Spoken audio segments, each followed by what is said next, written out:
গত কিছুদিন পূর্বে ভারত অধ্যুষিত কাশ্মীরের পহেলগাঁও এলাকায় যে সন্ত্রাসী কর্মকাণ্ড পরিচালিত হয়েছে, যেখানে ২৬ জন পর্যটক নিহত হয়েছে, এই ঘটনাকে কেন্দ্র করে শুরু থেকেই পাকিস্তানের উপরে দায় চাপিয়ে আসছে ভারত। তাদের বক্তব্য হচ্ছে তাদের কাছে নানাবিধ প্রমাণ রয়েছে, যেটা দ্বারা তারা পাকিস্তানের উপরে দোষারোপ করছেন এবং তারা পাকিস্তানের উপরে সামরিক হস্তক্ষেপের জন্য আন্তর্জাতিকভাবে সমর্থন যোগাচ্ছেন। তারা আমেরিকা সহ পশ্চিমা বিশ্ব এবং ইউরোপীয় ইউনিয়নের বিভিন্ন রাষ্ট্রের সাথে এই বিষয়ে বিস্তারিত আলাপ করেছেন। সবকিছু মিলিয়ে ভারত এবং পাকিস্তানের মধ্যে টান টান উত্তেজনা বিরাজমান এবং একটা যুদ্ধংদেহী ভাব দেখা যাচ্ছে।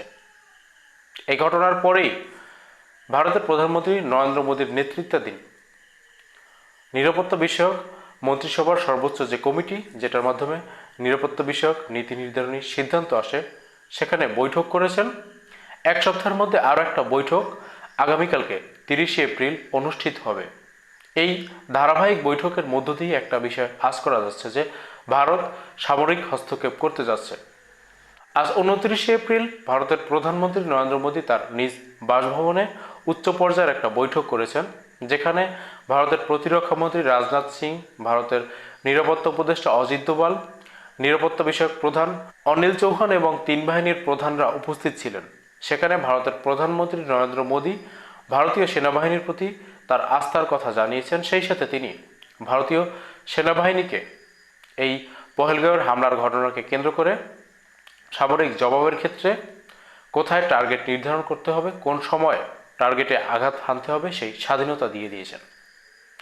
এনডিটিভির খবরের বরাত দিয়ে সমস্ত গণমাধ্যমগুলো বলছে যে এই যে বার্তা, প্রধানমন্ত্রী নরেন্দ্র মোদীর এই যে ভারতীয় সেনাবাহিনীর প্রতি আস্থা এবং টার্গেট নির্ধারণের স্বাধীনতা নির্ধারণ করে দেওয়া, এটার মধ্য দিয়ে তিনি সবুজ সংকেত দিয়েছেন পাকিস্তানে সামরিক আঘাত হানার জন্য। সোজা কথা, ভারত পাকিস্তানের সাথে যুদ্ধ করার জন্য মুখিয়ে আছে এবং এখানে পাকিস্তানও পিছিয়ে নেই।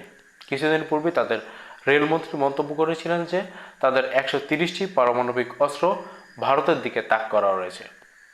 আমি যেই দিন এই কথা বলছি, ২৯শে এপ্রিল, আজকের এই দিনই মোদির এই যে গুরুত্বপূর্ণ বৈঠক, সেই বৈঠকের কিছুক্ষণ পূর্বে পাকিস্তানের প্রতিরক্ষা মন্ত্রী জানিয়েছেন যে যে কোনো মুহূর্তে ভারতের সাথে যুদ্ধ লাগতে পারে।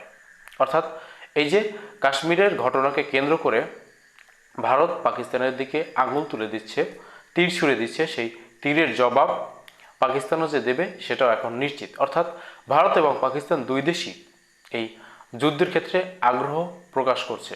এখন আলাপের জায়গা হচ্ছে ভারত এবং পাকিস্তানের মধ্যে এই যুদ্ধ যদি সংগঠিত হয়, সেক্ষেত্রে বাংলাদেশের করণীয় কি, বাংলাদেশ সরকারের করণীয় কি, সেনাবাহিনীর করণীয় কি।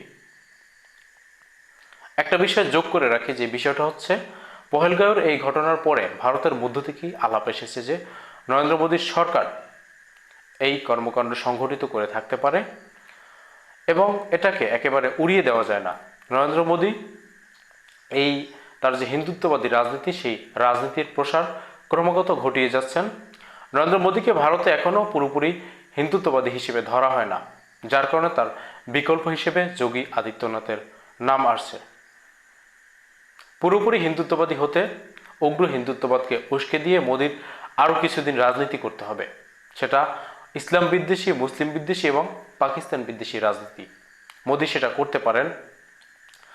এবং এই ঘটনার পরে ভারত যখন পাকিস্তানের পানি বন্ধ করে দিয়েছে, তখন বিজেপির একজন সংসদ সদস্য দাবি তুলছেন যে বাংলাদেশের পানিও বন্ধ করে দেওয়া হোক, পাকিস্তানের সাথে যেটা করা হয়েছে সেটা বাংলাদেশের সাথে করা হোক।